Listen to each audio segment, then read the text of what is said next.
Hey guys, it's me. This is going to be a very unpopular video among women who are taking birth control pills, but I wanted to create a video just to increase awareness on what's going on because I'm seeing a lot of problems with the long-term effects of women that take birth control pills. So there's two reasons why they take it. Number one, to prevent pregnancy. Number two, because their cycle is very uncomfortable or not regular. Okay? So birth control is basically estrogen. But there's other forms of birth control pill. They might add a little bit of this, a little bit of that. But there's risk factors that are attached to birth control pills. Number one, cancer. If a woman gets breast cancer and then she's treated, they usually put her on tamoxifen. That's an anti-estrogen drug. It blocks estrogen. Why? Because estrogen triggers cancer. But the problem is it's not your body's own production of estrogen that makes the cancer. It's environmental estrogen. There's things in the environment like pesticides, insecticides, herbicides, and also chemicals in the food supply that mimic estrogen. And your body's bathed with estrogen. GMO foods influence estrogen too. Genetically modified foods. It's in a lot of soy and corn and stuff that you don't even realize you're eating, especially in the animal industry. So cancer is a big one. Number one. Number two is fibroids. Fibroids are little mini tumors in the uterus. They can be outside the uterus, but a lot of women are getting those because of the estrogen dominance type situation. They have too much estrogen. And then we have endometriosis. That's another side effect of too much estrogen. And so if you have endometriosis or fibroids, what do they normally do? They take them out, but they grow back. Why? Because they haven't fix the root cause. There's some environmental estrogen in the food supply that they're eating that's triggering these. It also could be their own ovaries producing too much estrogen too, but that's usually triggered by the environment. And then what do? They do a hysterectomy. So then they remove those organs, or they might take off like a partial hysterectomy and leave the ovaries. But guess what? The adrenal glands back them up. And the adrenal glands make estrogen.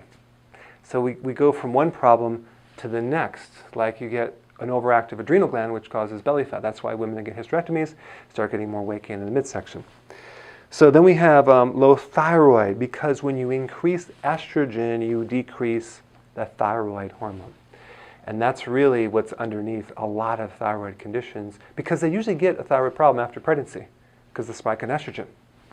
But no one ever checks the estrogen thing. They just treat the thyroid, but they never lose weight because it's the wrong problem. So with low thyroid, yeast infections, acne, weight gain, mainly in the hips, in the breast area, and the upper bodies, the little pooch below the belly button, the buttocks, that's all estrogen dominant, and I will guarantee those people who have that tend to have more estrogen dominance or exposed to estrogen. Cysts, they might have cysts in the ovaries, they might have cysts in the breast. That's an estrogen problem. And just so you know, as one really good natural remedy is sea kelp. Sea kelp has iodine, and iodine, natural plant-based iodine, is really good to regulate and lower the excess estrogen in the body. So and I would also recommend the cruciferous food. Those two together are really, really good. But you might say, yeah, but I don't want to create a thyroid problem because cruciferous decreases iodine. Well, you're taking sea kelp. So sea kelp with cruciferous, perfect combination.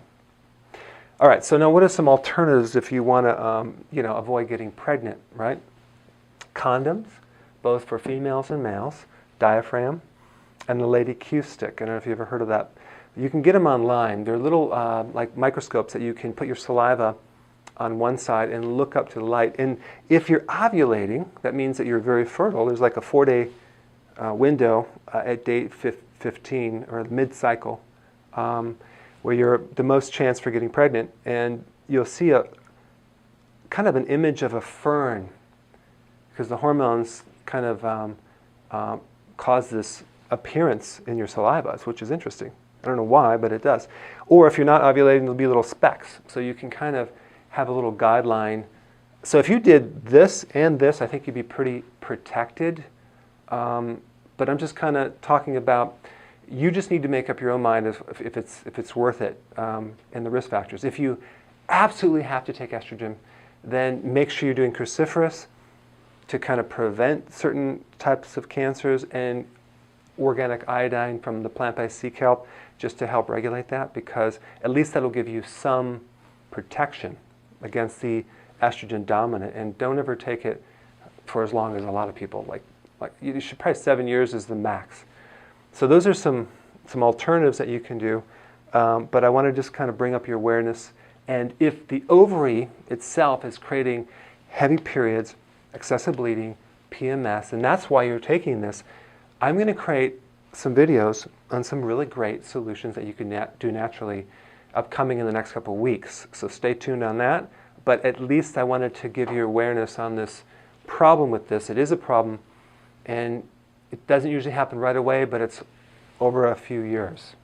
All right, I'll see you in the next video.